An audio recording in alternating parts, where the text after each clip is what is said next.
ఇది నిజం కాదు, ఇలా జరగడానికి వీల్లేదు. నా రవి పోలేదు, పోవడానికి వీల్లేదు. నేనెవరికి అన్యాయం చేశానని నాకు శిక్ష? నా పసుపు కుంకుమలు తీసేయడానికి నేనంత పాప ఏం చేశాను రవి?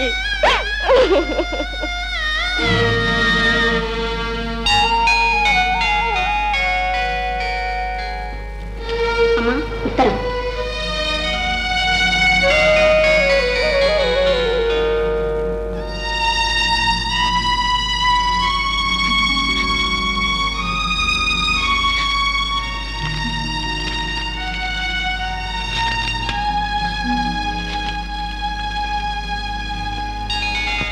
అరుణ, నీ కన్నీటితో తడిసిన ఉత్తరం ఇప్పుడే అందింది.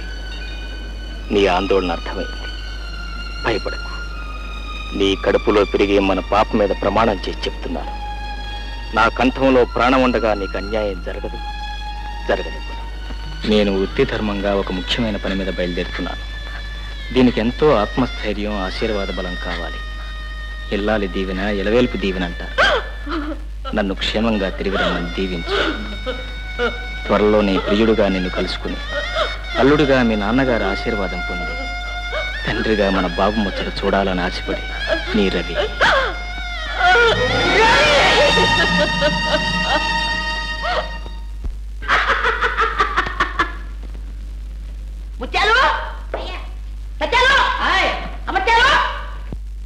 ఏరా ఎక్కడున్నారు అందరూ? బహార్లో ఉన్నారా? మన ఇంట్లో ఏమిటి ఇవాళ? అరుణమ్మ గారికి పెళ్లి చూపు, అవునా? చెప్తా. ఏర్పాట్లు ఏం చేశా? కాఫీలు తాగిన వాళ్ళకి కూల్ డ్రింక్స్, కూల్ డ్రింక్స్ తాగిన వాళ్ళకి మజ్జిగ, మజ్జిగ తాగిన వాళ్ళకి మంచినీళ్ళు, మంచినీళ్ళు తాగిన వాళ్ళకి మంచినీళ్ళు తాగిన నువ్వా రే మంచినీళ్ళు తాగిన వాళ్ళకి నేనంటే ఏమనుకున్నావురా? ఎడం చేతుడు సంతకం పెట్టానంటే ఉద్యోగం నుంచి ఊసి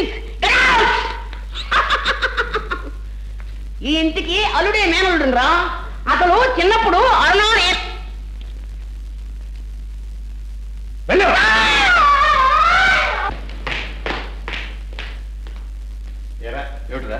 పెళ్లి వాళ్ళతో పాటు నువ్వు కూడా సమయానికి వస్తే ఇక్కడ ఏర్పాట్లు చేసేది ఎవరు?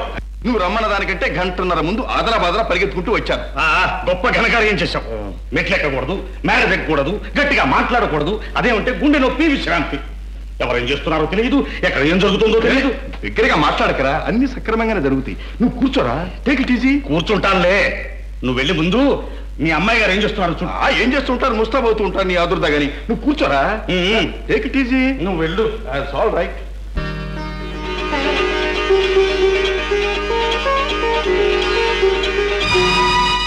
అరుణా,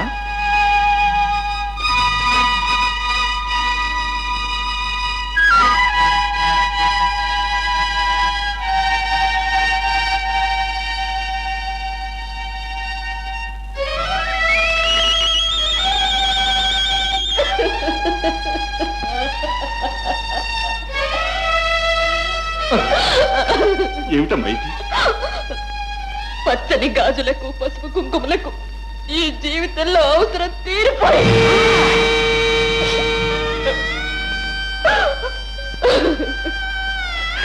ఏం జరిగిందో చెప్పమ్మా, అసలు ఏం జరిగిందో చెప్పమ్మా. అయ్యారండి, అయ్యారండి, పెళ్లి వారు వచ్చేసారండి. నమస్కారం బాగారు. నమస్కారం. నా వైఫ్ బేబీ. కూర్చోండి కూర్చోండి. రేయ్, మీరు కూల్ డ్రింక్స్ తీసుకురారా? చెప్తాం. ఆ కాళరాత్రి నా వయసును జయించింది. నా జీవితమే బలైపోయింది. ఆనాటి అనుభూతి ఒక భయంకర స్వప్నమై ఈనాడు నా ఒడిలో పెరుగుతుంది. అరుణా, అరుణా, ఎంత పని చేశావమ్మా. అల్లారి ముద్దుగా పెరుగుతున్న అదుపులో ఉన్నావనుకున్నా. కూతురువైనా కొడుకువైనా కన్నవారి పరువు ప్రతిష్టలు కలకాలం నిలబడతావనుకున్నా. అతనే నువ్వు కావాలనుకుంటే నాకు మాట మాత్రం చెప్పకూడదమ్మా. మీ నాన్నగారు కాదన్నా మీ ఇద్దరికి నేను పెళ్లి చేసి ఉండేవాడిని కదమ్మా. కలుసుకోవడం, కావాలనుకోవడం కన్ను మూసి తెరిచేలోగా జరిగిపోయింది. ఆ క్షణికావేశంలో నువ్వు నా మీద పెట్టుకున్న ఆశలన్నీ ఒమ్ము చేశాను. మీకు తీరిని ద్రోహం చేశాను. దేవుడు నీకు ఇంత అన్యాయం చేస్తాడనుకోలేదరుణ. అందముంది, ఐశ్వర్యం ఉంది, 10 కాలాల పాటు పచ్చగా సుఖంగా ఉంటామనుకున్నాను. కానీ మొగ్గతుడికి నీ జీవితం ఇంతలోనే మూడైపోతుంది అనుకోలేదరు. అరుణ, సాగుతో పోరాడి ఇప్పుడిప్పుడే కోలుకుంటున్న మీ నాన్నగారికి సంగతి తెలిస్తే ఏమైపోతా? అదే బావగారు సంగతి. ఇక పోతే కూర్చోండి, ఇప్పుడే వస్తాను. ఇంతకన్నా పరిష్కార మార్గం లేదు. నేను చేసిన నేరానికి ఇదే తగిన శిక్ష. నా పాప ఫలంతో పాటు నేను కూడా మట్టిలో కలిసిపోవాలి. ఏమిటి మరి? సాగుతో నీ బాధ వదిలించుకుపోదామనుకున్నా, బాగానే ఉంది. కానీ నీ మీదే ఆశలు పెట్టుకున్న నీ కన్న తండ్రిని పెంచిన నన్ను ఏం చేసిపోదాం అనుకున్నావు? మా కడుపులో చిచ్చు పెట్టిపోదాం అనుకున్నావా? అరుణ, నువ్వేమి బాధపడకు. అన్నిటికీ నేనున్నానుగా. ఈ అపాయం నుంచి తప్పుకునే మార్గం ఏదో నేను ఆలోచిస్తాను. చూడమ్మా, నీ మనసులోని బాధ బయటికి తెలియటానికి వెళ్ళలేదు. మీ నాన్నగారి ఎదుట నువ్వు ఏమీ జరగనట్లే ప్రవర్తించాలి. నీ కట్టులోను బొట్టులోను ఏమీ మార్పు రాకూడదు. అంతేకాదు నువ్వు తొందరపడి ఏ అఘాయిత్యం చేయని నాకు మాట ఇవ్వాలి.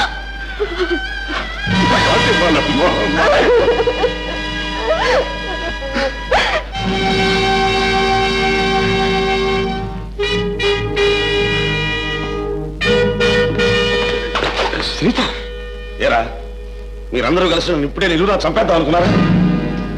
ఏమిట్రా ఇప్పుడు ఏమైందని? మీరు దాస్తే నిజం దాగుతుందా? వాళ్ళ ఆస్తి ఆడంబరం చూసి మోసపోయావా? వాళ్ళు ఎవరనుకున్నావు? ఎవరి గురించి నన్ను మాట్లాడేది? ఇంకెవరు? నువ్వు తీసుకొచ్చిన పెళ్లివాడు. వాళ్ళిద్దరు అసలు భార్యాభర్తలే కాదు, తోడు దొంగలు. దొంగ నోట్లు అచ్చు వేసి ప్రభుత్వానికి దొరకకుండా తప్పించు తిరుగుతున్న పెద్ద మనుషులు. నాకు ఈ సంబంధం ఇష్టం లేదురా, ఇష్టం లేదు. All right, don't get better. వాళ్ళకేదో సమాధానం చెప్పి నేను పంపిస్తాను. పదరా.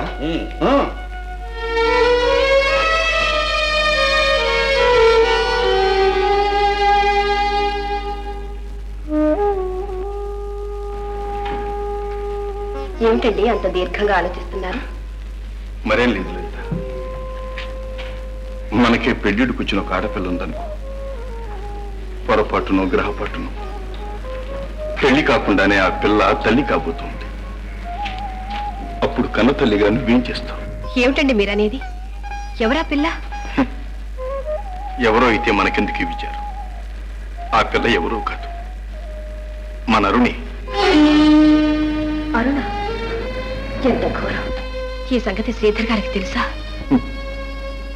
తెలిస్తే ఆయన గుండె ఎప్పుడు ఆగిపోయి ఉండేది. రాక రాక ఇలాంటి కష్టం ఆ శ్రీధర్ గారికే రావాలా? ఆ దేవుడు ఎంత దయలేని వాడండి. తండ్రికి చెప్పలేక, ఈ అవమానం భరించలేక ఆ పిల్ల ఏ ఆఘాయిత్యానికి పూనుకుంటుందో. మరి ఇప్పుడు ఏమిటి చేయటం?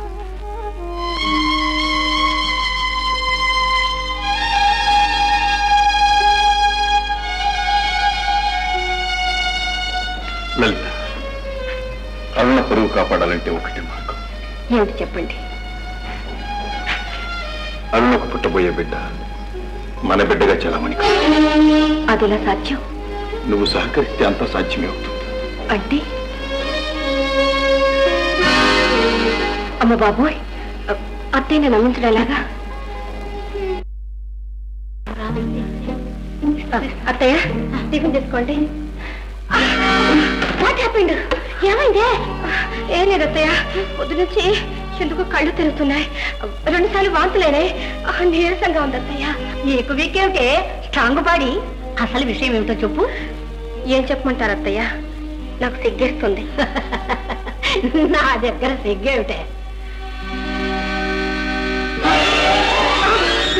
ఎంత మంచి మాట చెప్పారు. నీ కొడుకు బంగారంగాను, దీనికోసమేగా అత్యంత ప్రదక్షిణాలు, నాకు ప్రతిష్ట ఇన్ని చేసింది. మరే తిను.